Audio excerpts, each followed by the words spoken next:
Now to a crime tracker alert. The Tennessee Bureau of Investigation has made twice as many big drug busts as they did this time last year. But as News 2's Maya Owens explains, local law enforcement is worried there are more dangerous drugs moving through Tennessee. In the past 5 months, law enforcement making big busts when it comes to drugs in Tennessee. It does not. It does not surprise me. And he's not talking about small quantities, street drugs collected by the hundreds. Lieutenant Shannon Heflin says he sees it all too often. It's out of control. Just due to the fact that there's more money out there, of course, supply and demand, there's going to be more drugs put on the streets. Meth, marijuana, and opioids, some of the most common being distributed and sold.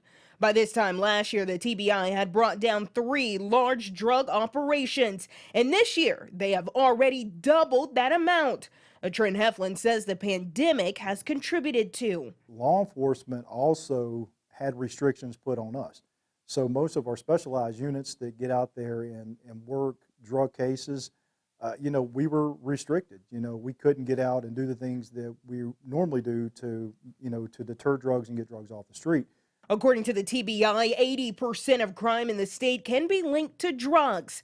Now law enforcement worry homicides could be on the rise. But most of the time these drug dealers, there's guns involved, so they have guns. So there's definitely a high potential of violence when you're dealing with that level of drugs. It's a trend he believes is only getting worse. Maya Owens, News 2.